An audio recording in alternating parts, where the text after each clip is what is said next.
You are about to learn one of the biggest secrets in the history of the world. It's a secret that has huge effects for everyone who lives on this planet. Most people can feel deep down that something isn't quite right with the world economy, but few know what it is. Gone are the days where a family can survive on just one paycheck. Every day it seems things are more and more out of control, yet only 1 in a million understand why. You are about to discover the system that is ultimately responsible for most of the inequality in our world today. The powers that be do not want you to know about this, as this system is what has kept them at the top of the financial food chain for the last 100 years.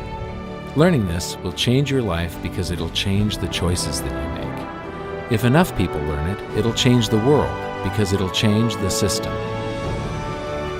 For this is the biggest hidden secret of money. Never in human history have so many been plundered by so few, and it's all accomplished through this, the biggest scam in the history of mankind.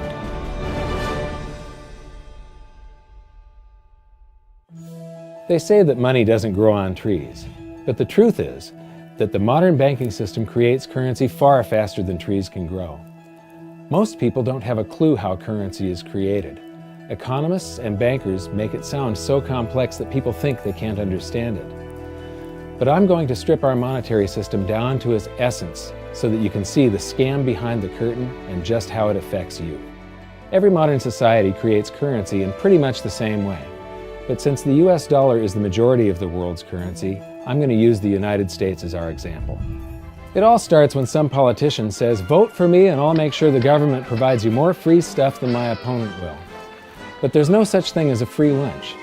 So to provide that supposedly free stuff, the politicians vote for the country to spend more than its income. This is called deficit spending. To pay for that deficit spending, the Treasury borrows currency by issuing a bond. So what's a bond? If you think about it, a bond is really nothing but a glorified IOU. It's a pretty piece of paper with numbers printed on it that says, "Loan me $1 trillion today, and I promise over a 10-year period I'm going to pay you back that $1 trillion plus interest." But what you need to understand is that Treasury bonds are our national debt.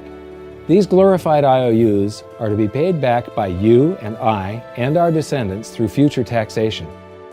Therefore, when the government issues a bond, it steals prosperity out of the future so that it can spend it today. The Treasury then holds a bond auction, and the world's largest banks show up and compete to buy part of our national debt and make a profit on it by earning interest. You'll notice that as we move through this process, the big banks are there, taking a cut every step of the way. This isn't by chance, as you'll see shortly. Then, through a shell game called open market operations, the banks get to sell some of those bonds to the Federal Reserve at a profit. To pay for the bonds, the Federal Reserve opens up its big old checkbook and writes bad, bogus, counterfeit checks that should bounce because they're drawn on an account that always has a zero balance. There isn't 1 penny in there. To quote from the Boston Federal Reserve, "When you or I write a check, there must be sufficient funds in our account to cover that check. But when the Federal Reserve writes a check, there is no bank deposit on which that check is drawn. When the Federal Reserve writes a check, it is creating money." The Fed then hands those checks to the banks, and at this point, currency springs into existence. The banks then take that currency and buy more bonds at the next Treasury auction. But what is a check? A check is also an IOU. When you write a check, you're making a note that says, "Here's my IOU for cash. All you have to do is go to the bank and pick it up."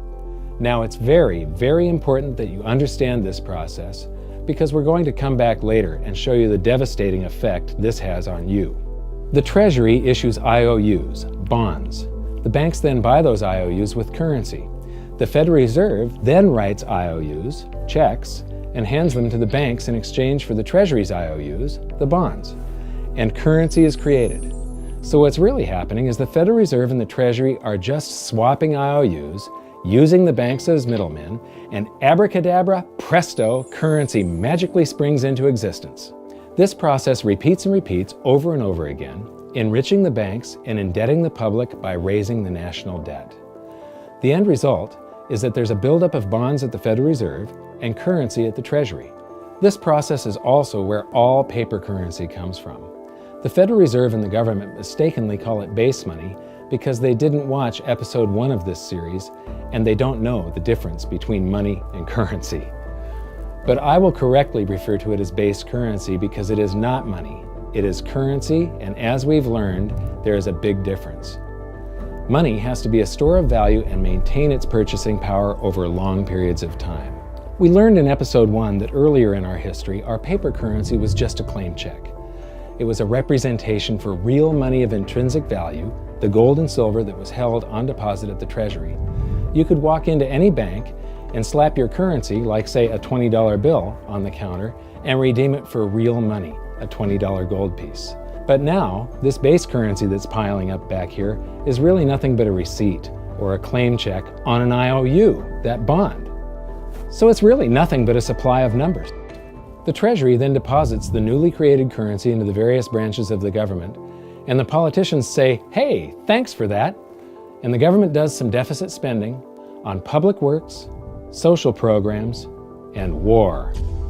The government employees, contractors, and soldiers then deposit their pay in the banks.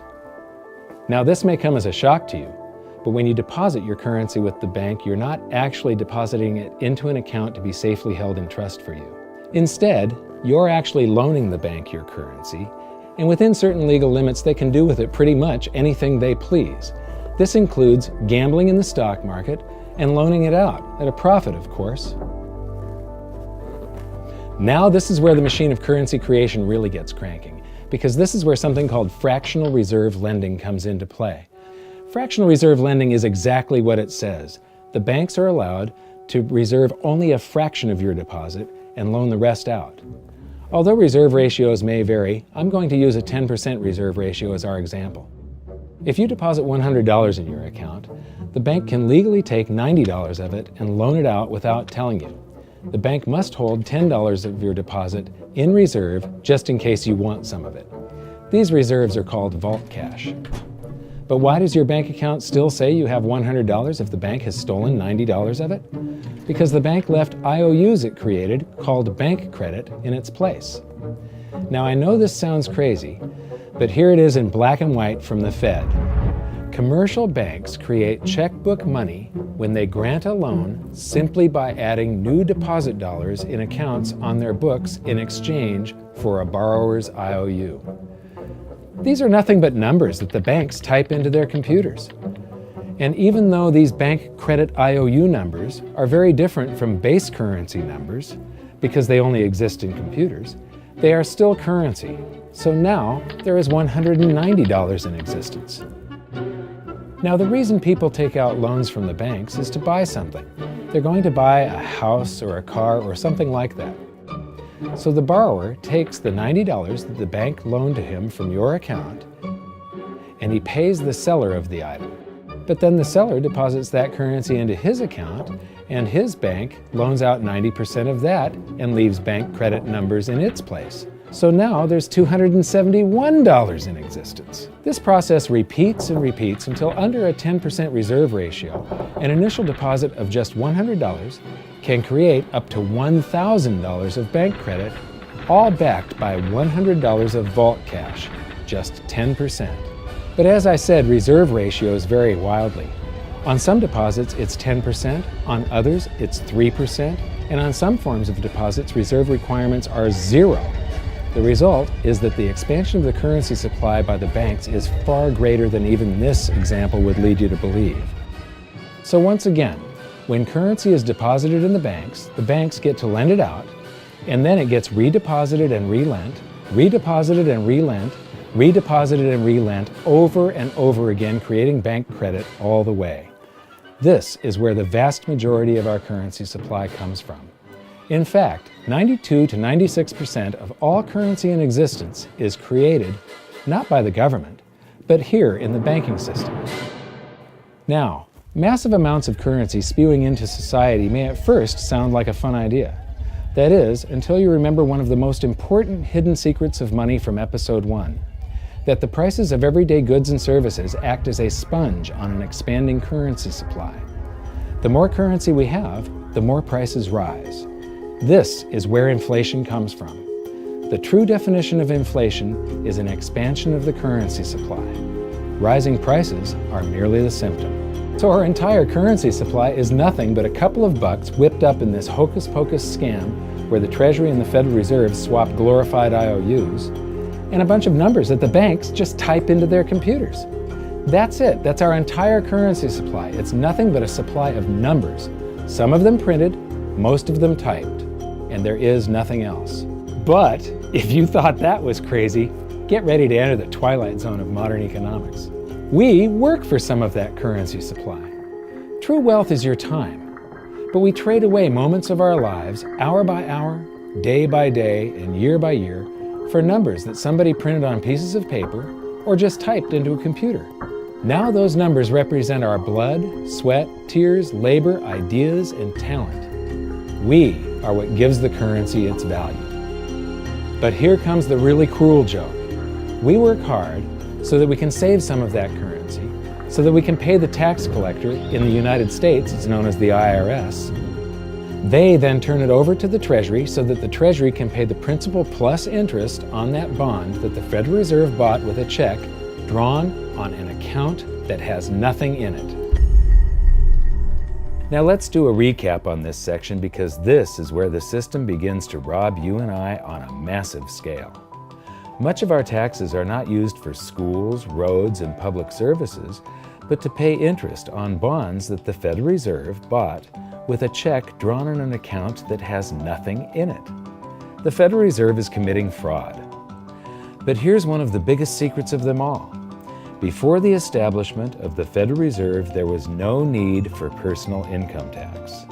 The Federal Reserve was created in 1913, and that very same year, the Constitution was amended to allow income tax. Do you really think this was just a coincidence? Ask yourself how much income tax you've paid over your lifetime. Much of it has been silently siphoned away into the hands of those who own the system. Yes, this system has owners.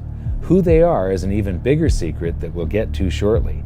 But first, we need to understand the mumbo-jumbo of the so-called debt ceiling. It's all based on a huge paradox. There was interest due on that bond, and there was interest due on every one of those loans that the banks made. That means that there is interest due on every dollar in existence. Let me ask you something. If you borrow the very first dollar into existence, and that's the only dollar that exists on the planet, but you promise to pay it back plus another dollar's worth of interest, where do you get the second dollar to pay the interest? The answer is that you have to borrow that one into existence and promise to pay it back with interest as well. So now there are $2 in existence, but you owe $4, and so on and so on. The result is there's never enough currency to pay the debt. There is always more debt in the system than there is currency in existence to pay the debt. Therefore, the whole system is impossible. It is finite. It will come to an end one day. What would happen if the government stopped borrowing to do deficit spending? Are the payments on those treasury bonds going to stop? What would happen if the public stopped borrowing and going deeper into debt? Are your house and car payments going to stop? No. There is a payment due every month on the principal plus the interest on every dollar in existence, and those payments do not stop. If we stop borrowing, then no new currency is created to replace the currency that we used to make those payments. Whether you're making a payment on a loan or paying tax to make a payment on a bond, the portion of the payment that goes to pay off the principal extinguishes that portion of the debt. But the debt also extinguishes the currency. Currency and debt are like matter and antimatter. When they meet, they annihilate each other. If we just pay off the principal only on all the loans and bonds that exist, the entire currency supply just vanishes. So if we don't go deeper into debt every year, look what happens. The whole thing goes into a deflationary collapse under the weight of those payments. Politicians and pundits alike talk about balancing the budget, paying down the debt, and living within our means. They don't understand that that is deflationary. It is impossible to do under our current monetary system without collapsing the whole economy. This is why any talk of a debt ceiling is not only ridiculous, It's delusional. The system is designed to require ever-increasing levels of debt just to continue. And that's why politicians will always kick the can down the road and raise this so-called debt ceiling over and over again until the whole system finally collapses under its own weight. In other words, they don't want it to collapse on their watch. The Founding Fathers of the United States knew the dangers of central banking and fought to free themselves from this very thing. The Revolutionary War started out as a tax revolt, but now we must pay tax just to have a monetary system. Having just suffered through the hyperinflation of the continental dollar, which was printed into oblivion to finance the Revolutionary War, they understood the dangers of fiat currency and debt-based monetary systems. So to protect future generations from institutional theft and out-of-control government, they wrote into the Constitution that only gold and silver can be money for the simple fact that you can't print them. Our current system is not only unconstitutional, but it robs us of the liberty and prosperity our forefathers fought and died for. We are all feeling the effects of ignoring the Constitution right now. By forcing more currency into circulation, our purchasing power is diluted. Inflation is a slow and insidious stealth tax that is simply the result of this debt-based monetary system. This system empowers and benefits those who create the currency and receive it first, as they get to spend it into circulation before it has an effect on the economy. They're stealing purchasing power from you and transferring it to the banks and the government every hour of every day because of this false monetary system. And it's not like the people at the top don't know this. To quote the Federal Reserve, the decrease in purchasing power incurred by the holders of money due to inflation imparts gains to the issuers of money. This is a fraud. It is a pyramid scheme, it is a Ponzi scheme, it's a scam, and it's a lie. Our entire monetary system is nothing but a form of legalized theft. But here's the biggest con job of them all. The Federal Reserve is not federal, it has stockholders. There is no federal agency that has stockholders. What's a stockholder? A share of stock represents a percentage of ownership in a corporation. So the stockholders are the owners of that corporation. Therefore, the Federal Reserve is a private corporation with owners. And you can see it for yourself if you go to the Federal Reserve's website, and it will say, the stockholders receive an annual dividend of 6%. Now we know that the stock in the Federal Reserve was originally issued to the largest banks in the United States. But because of mergers and acquisitions through the years, you can't actually trace who owns the stock in the Federal Reserve. That's a very closely guarded secret. My guess would be that the owners are those primary dealers, the banks that get to make a profit by selling part of our national debt, those bonds, to the Federal Reserve, who buys them with a check from nothing. Then we pay tax to pay the principal and the interest on those bonds so that the Federal Reserve can pay the banks a 6% dividend. Don't be alarmed if you don't quite comprehend the deception of this system at first glance. Very few people do. It is purposely complex. The economist John Maynard Keynes once wrote, "By this means, government may secretly and unobserved confiscate the wealth of the people, and not one man in a million will detect the theft." I believe that presented correctly, anyone can understand this system, regardless of how complex it is. So let's do a recap and break it down even more. The way the system works is that, step 1, the government creates glorified IOUs. These bonds increase our national debt and put the public on the hook to pay it back. Step 2, IOUs are swapped to create currency. The Treasury sells the bonds to the banks. The banks then turn around and sell our national debt at a profit to the Federal Reserve, which they probably own. The Federal Reserve then opens its checkbook that doesn't have a penny in it and buys those IOUs with IOUs that it writes, checks, on a checking account that has a zero balance. Then they give those checks to the banks and currency just springs into existence, and then the whole process repeats. This results in a buildup of bonds at the Federal Reserve and currency at the Treasury, which is really just a supply of numbers. The Treasury then deposits the numbers in the various branches of the government, and we get to step 3. The government spends the numbers on promises, public works, social programs, and war. Then the government employees, contractors, and soldiers deposit their pay into the banks. And we get to step 4, where the banks multiply the numbers by magically inventing more IOUs through fractional reserve lending, where they steal a portion of everyone's deposit and lend it out. That currency gets redeposited, and then a portion is stolen again. And the process repeats over and over, magnifying the currency supply exponentially. Then we work for some of those numbers, which brings us to step 5, where our numbers are taxed. We pay tax to the IRS, who then turns our numbers over to the Treasury, so the Treasury can pay the principal plus the interest on bonds that were purchased by the Federal Reserve with a check from nothing. Then we get to step 6, the debt ceiling delusion. The system is designed to require ever-increasing levels of debt and will eventually collapse under its own weight because politicians always kick the can down the road. They don't want it to collapse on their watch. And finally, step 7, the secret owners take their cut. The world's largest banks own the Federal Reserve. Those banks make a profit selling our national debt to the Fed. They make a profit when the Fed pays them interest on the reserves held at the Fed, and the Fed pays them a 6% dividend on their ownership of the Fed. This system is fundamentally evil. It funnels wealth from the working population to the government and the banking sector. It is the cause of the artificial booms and busts of modern economies, and it causes great disparity of wealth between the rich and the working class. And it is only possible because we no longer use real money, we use currency.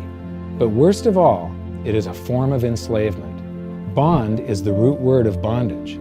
Whenever a government issues a bond, it is a promise to make us pay tax in the future.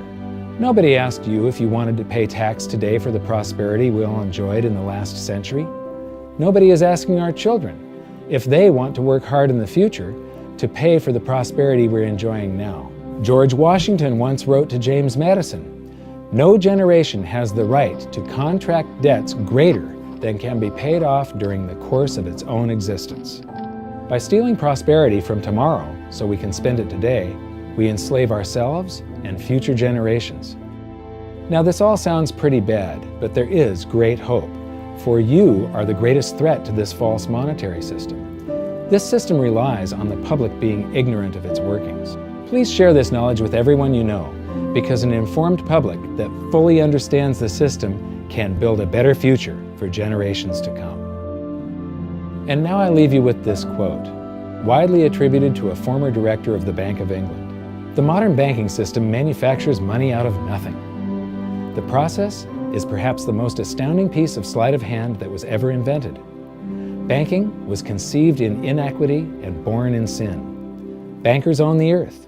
Take it away from them, but leave them the power to create money and control credit, and with the flick of a pen, they will create enough money to buy it back again. But if you want to continue as the slaves of bankers and pay the cost of your own slavery, let them continue to create money and to control credit. This is the Federal Reserve in Washington, D.C.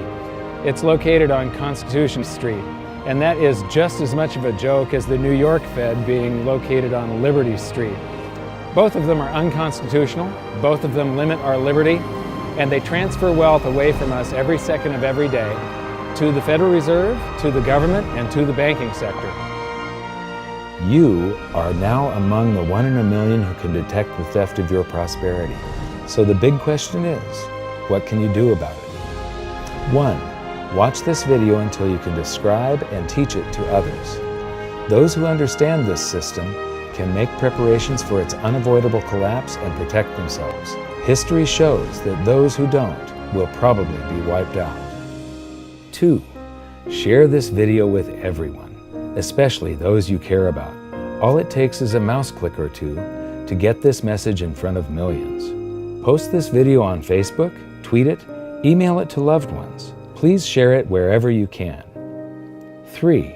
Join the conversation. The current world monetary system is based on a 300-year-old design meant to enrich a few at the expense of the many.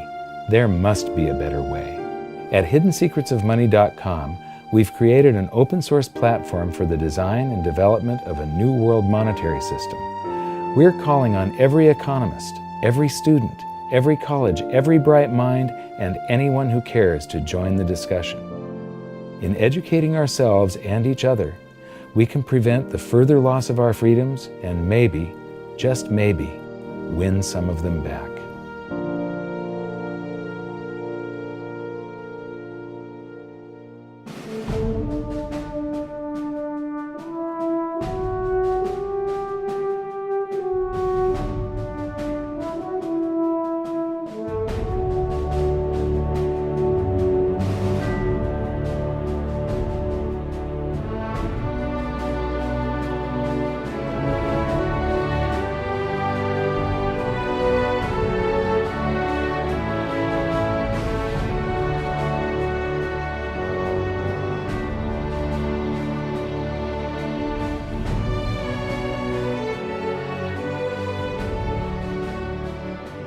I think your episode 4 is very beneficial, very helpful. It's going to introduce these ideas to a lot of people, and like I've just been talking about, we have to change people's mind, and the more they understand it, the better. And I think we're at this point now where more people in the last several years, 4 or 5 years, have thought about the Fed than they ever have in the previous 95 years. So I think an explanation and diagrams to show it is very helpful, because quite frankly, they're not going to get it in their grade school. They're not going to get it in their high schools. They're not going to get it in college unless they're in a very rare circumstance to understand how this works. You know, for years before I got involved in really studying gold and some of the things I write and talk about today, I was a monetary economist for decades. You know, in your video, you talk about the primary dealers. I was chief counsel and chief credit officer, one of the largest primary dealers for 10 years. So I had an inside seat on the Treasury market and have the privilege of working with several former vice chairmen of the Board of Governors, Manley Johnson and David Mullins, going back to the 80s and 90s. So I'm very immersed in what you were talking about. And I thought it was extremely accurate, extremely clear. I didn't think you were stretching on any points. It was really like something out of a PhD course, except that it was very easy to understand. I think it's accessible. I think we're seeing a little bit of a revolution in communications in the following sense. You know, as you point out, the Fed was created in 1913. Well, in 1913, there was no web, there was no YouTube, no Twitter. There was really no one to kind of stand up and oppose the Fed or call them out, if you will, or really get into a discussion that everyday Americans could follow. That's not true now with social media and everything else. You can reach out to millions and tens of millions of people and tell them what's going on. I think you've done that. You've done it successfully. I applaud it. I think this is a great video. I look forward to seeing it again. I know millions of people will enjoy it. Well, as we know, the Federal Reserve believes it can create money out of thin air, not realize money is supposed to represent real products and services. And what people don't realize is when the Fed does that, in effect, as Keynes pointed out, it's a form of taxation. It's a form of confiscation.